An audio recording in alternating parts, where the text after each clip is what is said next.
Assalamualaikum warahmatullahi wabarakatuh. Perkenalkan, nama saya Yustika Amanda, NIM 19136110. Nah, di sini saya akan menjelaskan mengenai sistem komputer.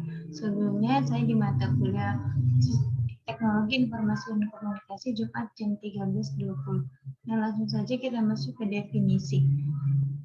Menurut Dismer, pada tahun 1985, komputer adalah suatu alat elektronik yang mampu melakukan beberapa tugas, yaitu menerima input, memproses input sesuai dengan instruksi yang diberikan, menyimpan perintah-perintah dan hasil pengolahannya, serta menyediakan output dalam bentuk informasi.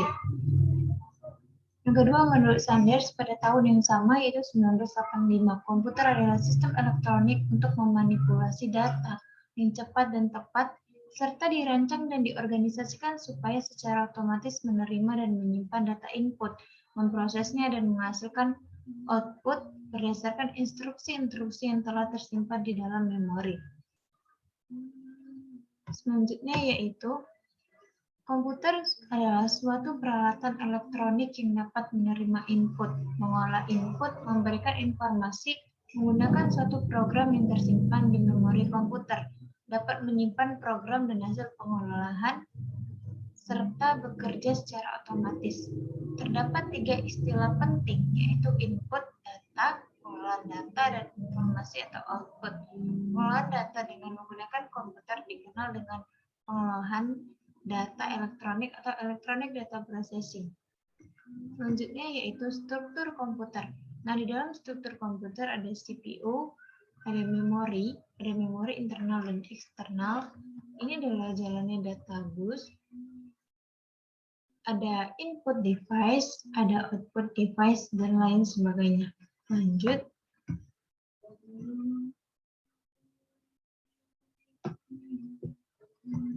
Fungsi dari komputer. Yang pertama, input device atau alat masukan adalah perangkat keras komputer yang berfungsi sebagai alat untuk memasukkan data atau perintah ke dalam komputer. Nah, yang kedua adalah output device atau keluaran. Adalah perangkat keras komputer yang berfungsi untuk menampilkan keluaran sebagai hasil pengolahan data. Keluaran dapat berupa hard copy ke kertas, seperti saat kita ngeprint, baru soft copy ke monitor ataupun berupa suara. I/O ports bagian ini digunakan untuk menerima ataupun mengirim data ke luar sistem. Peralatan input dan output di atas terhubung melalui port ini. Selanjutnya fungsi komputer yang selanjutnya yaitu CPU, Central Processing Unit. CPU merupakan otak sistem komputer dan memiliki 2 bagian fungsi operasional, yaitu Arithmetical Logical Unit sebagai pusat pengolah data dan Control Unit sebagai pengontrol kerja komputer. Lalu ada memori. Nah, memori ini terbagi atas memori internal dan memori eksternal. Memori internal berupa RAM yang berfungsi untuk menyimpan program yang kita olah untuk sementara waktu. Dan ROM, read-only memory, yaitu memori yang hanya bisa dibaca dan berguna sebagai penyedia informasi pada saat komputer pertama kali dinyalakan. Nah, selanjutnya database adalah jalur perpindahan data antar modul dalam sistem komputer. Karena pada suatu saat tertentu masing-masing saluran hanya dapat membawa 1 bit data. Maka jumlah saluran menentukan jumlah bit yang dapat ditransfer pada suatu saat. Lebar database ini menentukan kinerja sistem secara keseluruhan. Sifatnya bidireksional. Artinya CPU dapat membaca dan menerima data melalui database ini. Database biasanya terdiri atas 8, 16, 32, atau 64 jalur paralel. Selanjutnya address bus. Digunakan untuk menandakan lokasi sumber ataupun tujuan pada proses transfer data. Pada jalur ini CPU akan mengirimkan alamat memori yang akan ditulis atau dibaca. Address bus biasanya terdiri atas 16, 20, 24, atau 32 jalur paralel. Selanjutnya ada control bus. Control bus digunakan untuk mengontrol penggunaan serta akses ke database dan address bus terdiri atas 4 sampai 10 jalur paralel. Nah, kita lanjut ke perangkat input. Input device adalah alat yang digunakan untuk menerima input dari luar sistem dan dapat berupa signal input atau managed input. Signal input yaitu data yang dimasukkan ke dalam sistem komputer dan managed input merupakan program yang digunakan untuk mengolah data yang dimasukkan. Selanjutnya ada terminal. Berfungsi ganda sebagai alat input juga alat output yang dapat digolongkan menjadi tiga, non-intelligent terminal, smart terminal, dan intelligent terminal. Selanjutnya yaitu penjelasan mengenai non-intelligent terminal. Hanya untuk memasukkan input dan menampilkan output. Tidak bisa diprogram karena tidak mempunyai alat pemproses. Juga disebut dan terminal. Smart terminal punya alat pemproses dan memori di dalamnya, sehingga input dapat dikoreksi kembali, tidak dapat diprogram oleh pemakai, hanya oleh pabrik pembuatnya. Selanjutnya, intelligent terminal dapat diprogram. Nah, peralatan yang berfungsi sebagai input terbagi dua, input langsung dan input tak langsung.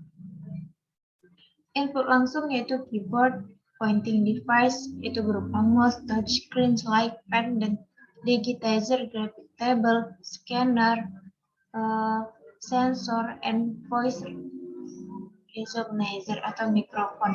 Nah, input tidak langsung itu, ini adalah jenis-jenisnya. Nah, salah satunya ya Key-to-Tape yang merekam data ke media berbentuk pita atau tape sebelum diproses oleh alat pemproses, dan Key-to-Disk yang merekam data ke media magnetic disk sebelum diproses lebih lanjut. Nah, selanjutnya ada perangkat output. Output yang dihasilkan dapat digolongkan menjadi 4 bentuk: tulisan, image, suara, dan bentuk lain yang dapat dibaca oleh mesin. 3 golongan pertama adalah output yang dapat digunakan langsung oleh manusia, sedangkan golongan terakhir biasanya digunakan sebagai input untuk proses selanjutnya dari komputer.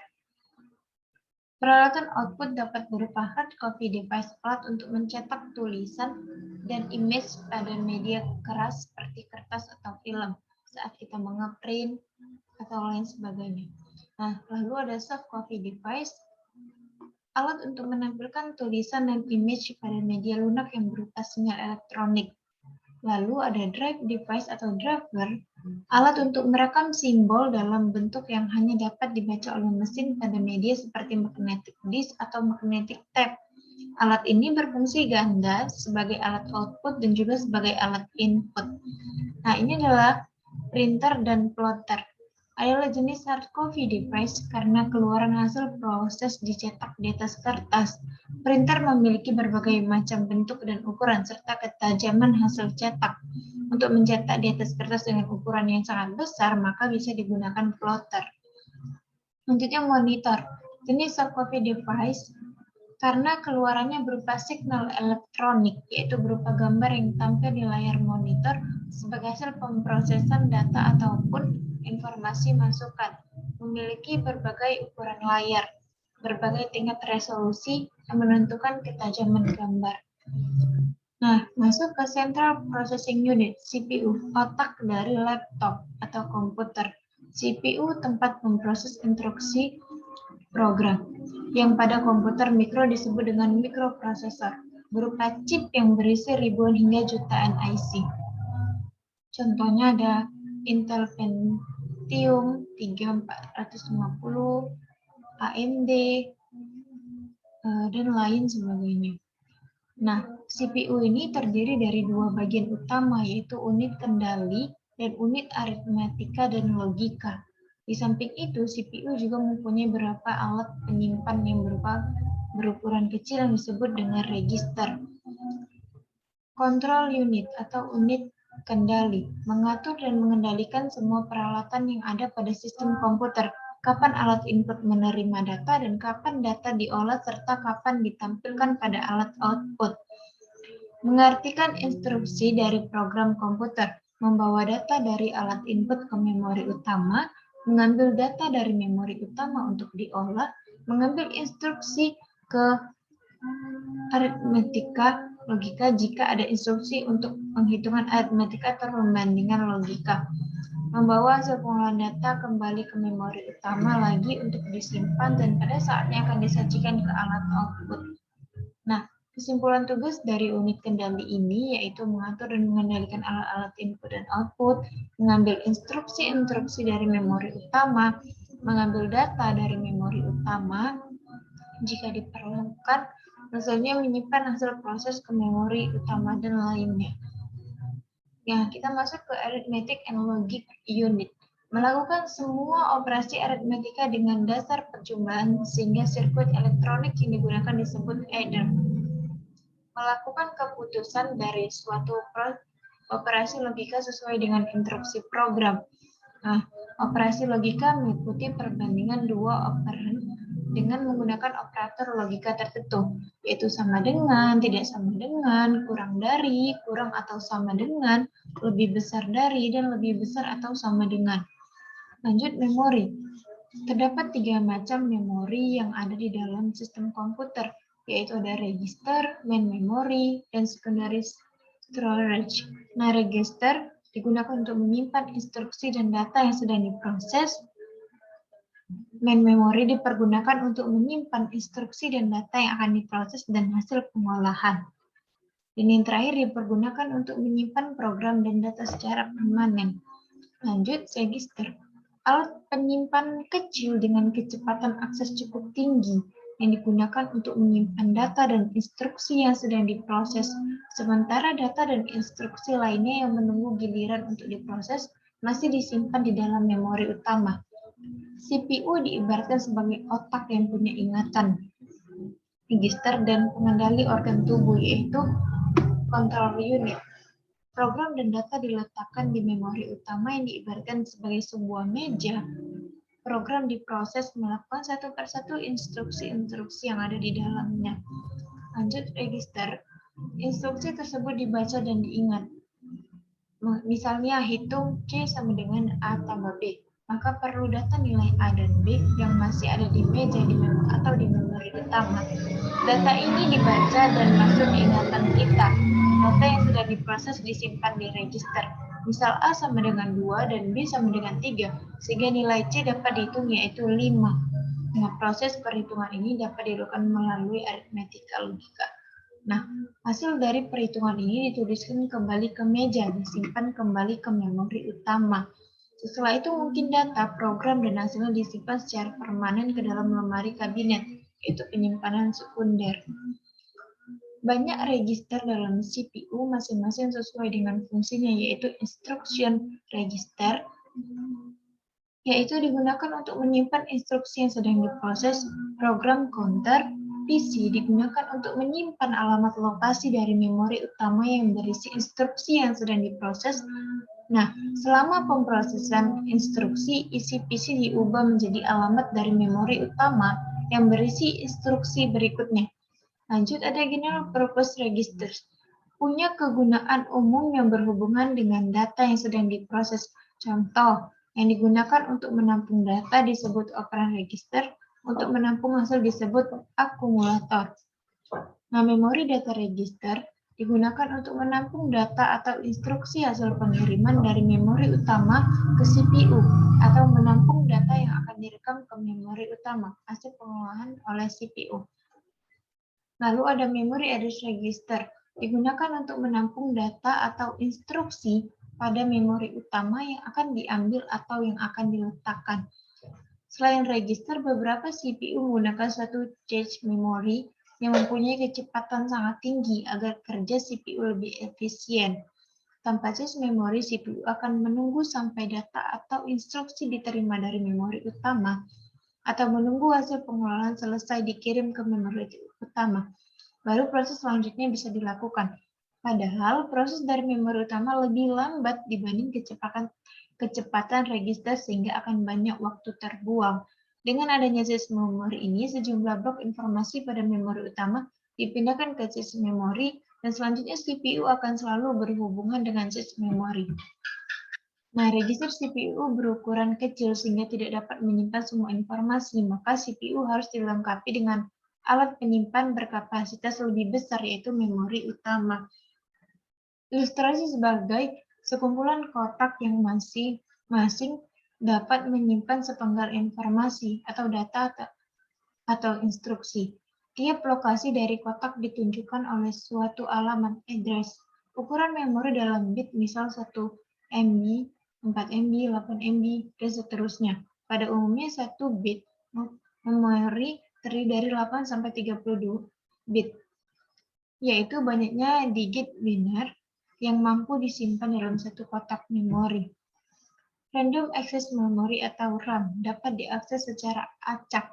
Struktur RAM terbagi menjadi 4 bagian utama, yaitu input, storage digunakan untuk menampung input yang dimasukkan melalui alat input. Program storage digunakan untuk menyimpan semua instruksi-instruksi program yang akan diakses. Working storage digunakan untuk menyimpan data yang akan diolah dan hasil pengolahan. Lalu output storage digunakan untuk menampung hasil akhir dari pengolahan data yang akan ditampilkan ke alat output. Lalu selanjutnya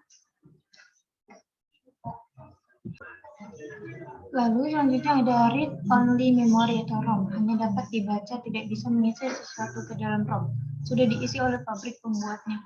Berupa sistem operasi yang terdiri dari dua program-program pokok, seperti program untuk mengatur penampilan karakter di layar, pengisian tombol kunci papan ketik untuk keperluan kontrol tertentu, dan bootstrap program. Program bootstrap diperlukan pada saat pertama kali sistem komputer diaktifkan, booting, yang dapat berupa cold booting atau warm booting.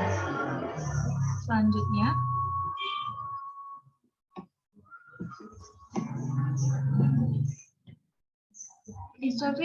instruksi yang tersimpan di ROM disebut microinstruction atau firmware.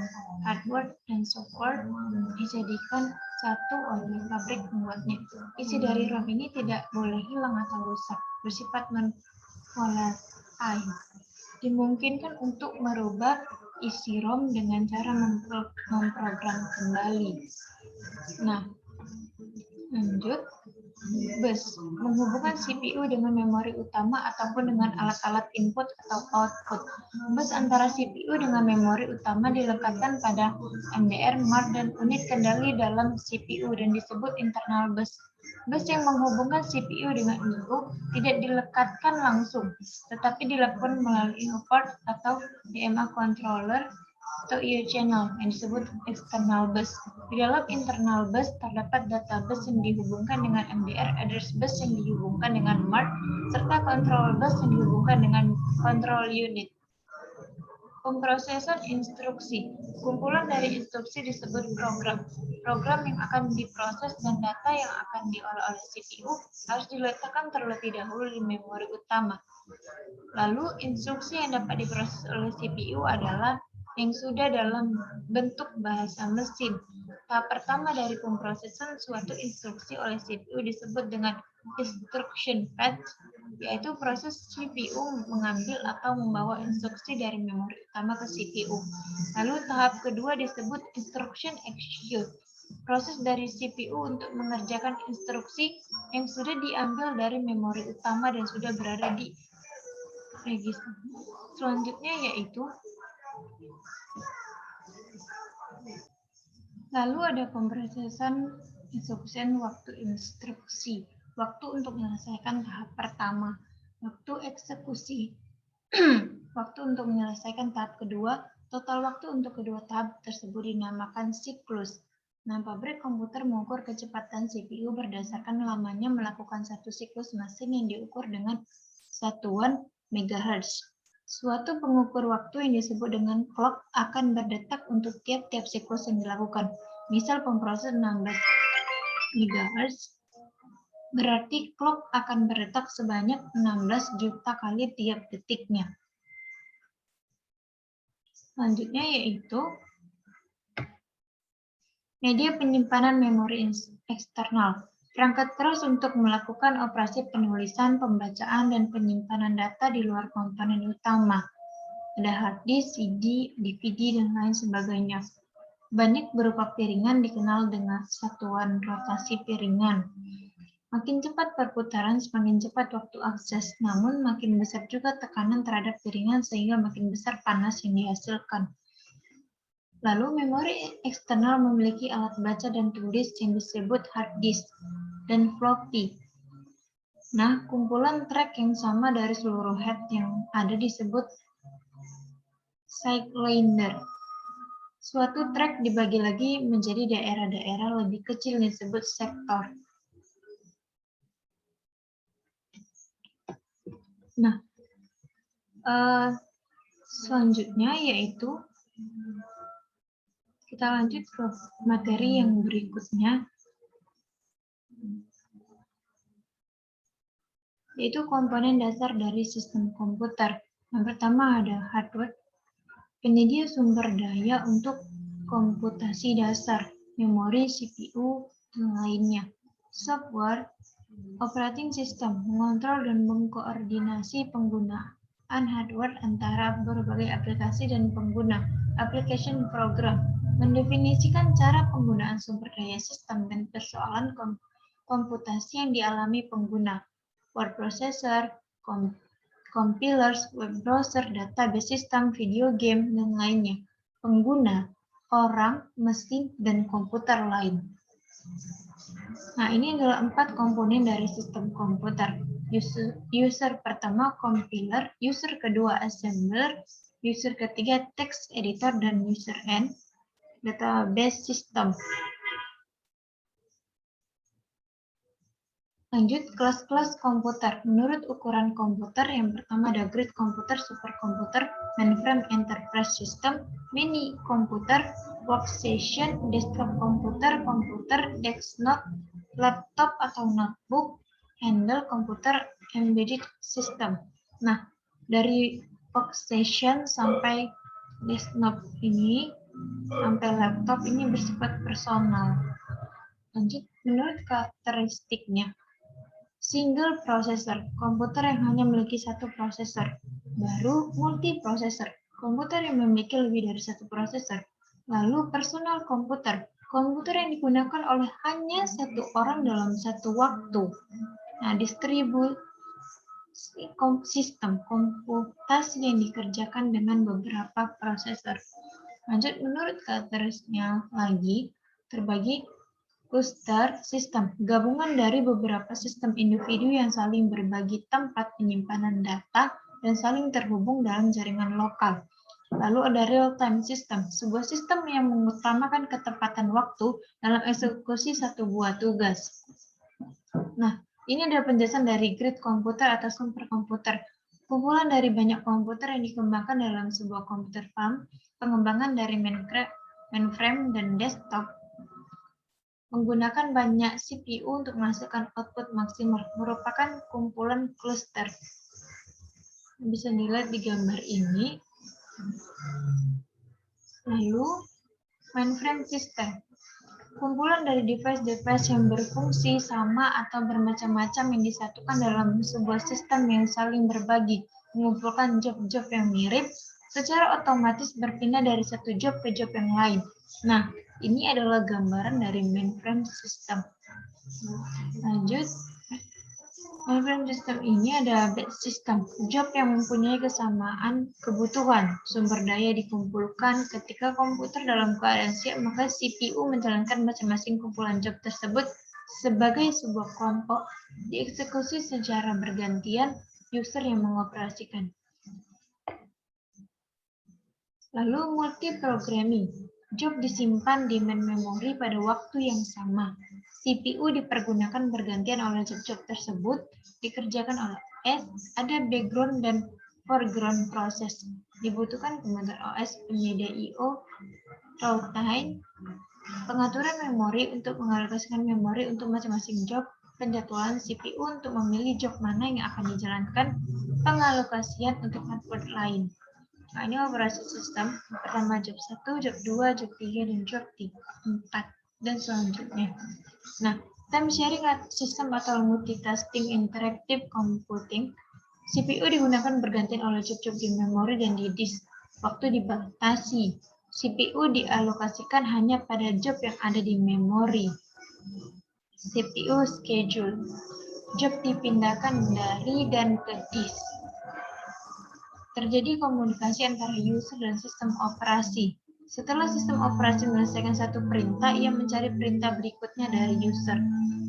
Lalu multiproses. Sistem memiliki lebih dari satu CPU untuk memproses satu atau lebih program. Resource digunakan bersama-sama, sering disebut single coupling system. Nah, selanjutnya jenis-jenis komputasi. Yang pertama, distribusi sistem. Melaksanakan komputasi secara terdistribusi di antara beberapa prosesor, tidak digunakan bersamaan. Closely coupled system. Setiap prosesor mempunyai local memory atau research. Komunikasi terjadi melalui bus atau jalur telepon. Keunggulannya, pembagian sumber daya komputasi lebih cepat, dan modelnya ada dua, yang client-server system dan peer-to-peer system. Peer-to-peer tidak membedakan klien dan server. Semua node yang terhubung disebut dengan peer. Satu node bersifat sebagai klien dan sekaligus sebagai server. Node harus terhubung dalam jaringan P2P menggunakan service melalui Discovery Protocol. Contoh Napster and GNU Tela. Lalu real-time system. Sistem yang mampu menyelesaikan proses dalam interval waktu tertentu. Jika tidak selesai, maka sistem gagal. Sering digunakan dengan device pengendali dalam sebuah penggunaan khusus, misalnya eksperimen ilmiah, industri, ataupun medis.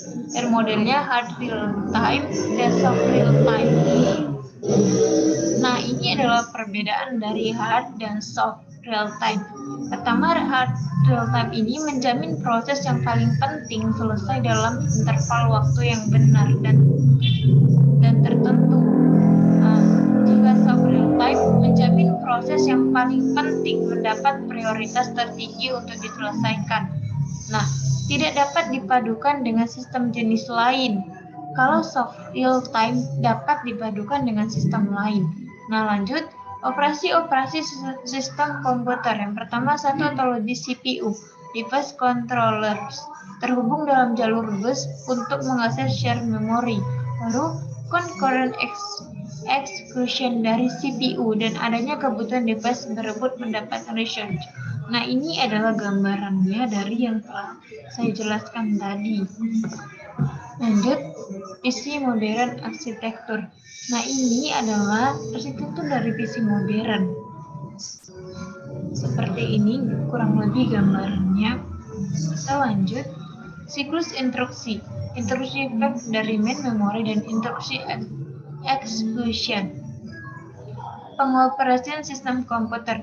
Paket I/O dari CPU dapat berjalan secara konkuren. Setiap device controller bertanggung jawab atas device tertentu.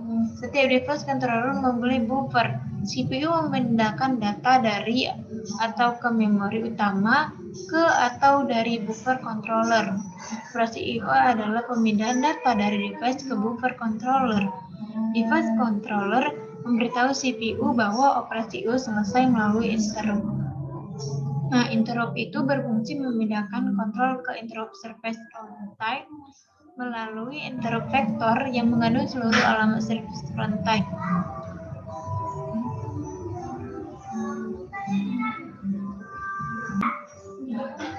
Nah, saya perjelas lagi bahwa interrupt berfungsi memindahkan kontrol ke interrupt service runtime melalui interrupt vector yang mengandung seluruh alamat service runtime.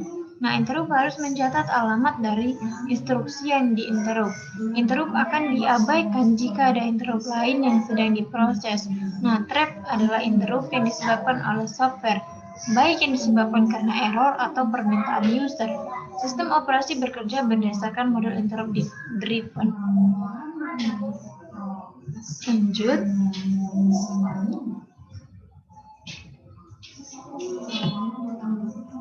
Penanganan interrupt. Sistem operasi menjaga keadaan CPU dengan menyimpan isi register dan program counter. Sistem operasi menentukan jenis interrupt yang terjadi. Polling, vector interrupt system. Nah, operasi I/O. Dua macam tindakan jika ada operasi I/O. Setelah proses I/O dimulai, kendali akan kembali ke user program saat proses I/O selesai. Nah, yang kedua, setelah proses I/O dimulai, kendali akan kembali ke user program tanpa menunggu proses I/O selesai. Direct memory access digunakan untuk I/O device yang dapat memindahkan data dengan kecepatan tinggi. Device controller memindahkan data secara blok-blok dari buffer langsung ke memori utama. Sebaliknya tanpa campur tangan prosesor. Lalu seluruh proses DMA dikendalikan oleh sebuah controller bernama DMA controller. Ada dua DMA, third party dan first party. Lalu ada sistem bus, suatu jalur transfer data yang menghubungkan setiap device pada komputer. Hanya satu device yang boleh mengirimkan data. Boleh lebih besar satu device yang membaca data. Terdiri dari dua buah model, synchronous bus dengan asynchronous bus. Kalau synchronous bus berkecepatan tinggi hanya untuk device berkecepatan tinggi juga. Kalau asynchronous bus berkecepatan rendah dapat digunakan untuk berbagai macam device. Storage. Prinsipnya program adalah bagian dari data. Registernya tempat penyimpanan volatile yang akan diolah langsung di prosesor. Berkecepatan sangat tinggi. Baru ada cache memory.